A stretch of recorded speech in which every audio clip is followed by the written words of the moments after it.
சொர்க்கவாசல், பரமபத வாசல் என்றெல்லாம் சொல்கின்றனரே, அது எங்கே இருக்கிறது? நம்மால் காண இயலாத திவ்ய தேசமான வைகுண்டத்தில். திருமாலின் நாபிக் கமலத்திலிருந்து பிறந்தவர் பிரம்மா. இவருக்கு படைக்கும் தொழில் வழங்கப்பட்டது. ஒருமுறை திருமாலிடம், எனக்கு வேலைப்பளு அதிகமாகிவிட்டது, படித்து படித்து கை ஓய்ந்து விட்டது என பெருமை அடித்தார் பிரம்மா.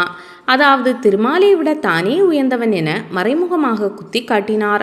பிரம்மனுக்கு பாடம் கற்பிக்க எண்ணினார் திருமால். மது கைடவர் என்ற 2 அரக்கர்களை உருவாக்கினார். அவர்கள் பிரம்மனை தொந்தரவு செய்தனர். படைப்புக்கு ஆதாரமான வேதங்களை பறித்தனர். படைப்பு கலன்களை அழித்தனர். பிரம்மாவை பல விதத்திலும் தொந்தரவு செய்தனர். துன்பம் தாழாமல் திருமாலிடம் ஓடினார் பிரம்மா.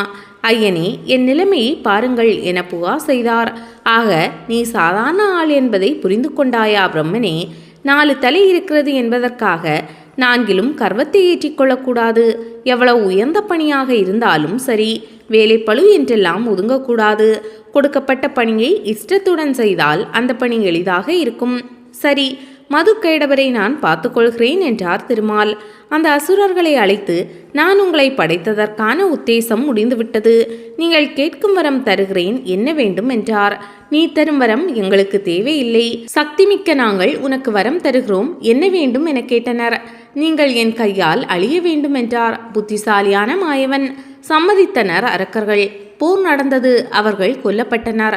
அந்த அரக்கர்கள் மீண்டும் உயிர் பெற்று எழலாம் என கருதிய திருமால் அவர்களை வைகுண்டத்திற்கு இழுத்து சென்றார். அங்கே போனவர்கள் திரும்ப வரவே முடியாது. ஆனால் புண்ணியவான்கள் மட்டுமே வைகுண்டத்தின் கிழக்கு வாசல் வழியாக நுழைய முடியும். இவர்கள் பாவிகளாயிற்றே. எனவே பகவான் வைகுண்டத்தின் வடக்கே ஒரு வாசலை உருவாக்கினார். அதன் வழியே வெளியே வந்த அவர் மது மற்றும் கைடவரை இழுத்து சென்றார். இதைதான் சொர்க்கவாசல் என்கின்றனர். எல்லா பெருமாள் கோயில்களிலும் சொர்க்கவாசல் கோவிலின் வடக்கே இருப்பது இதனால்தான். இந்த கலியுகத்தில் எல்லாருமே பாவிகள்தான். நம்மையும் மது கைடவரை போல் வைகுண்டத்திற்குள் இழுத்து செல்ல வேண்டும் என்பதற்காக தான் அந்த வாசல் முன்னின்று நாம் பெருமாளை வணங்குகிறோம். தவறை செய்தாலும் திருமாலின் அருள் இருந்தால் சொர்க்கம் கிடைக்கும்.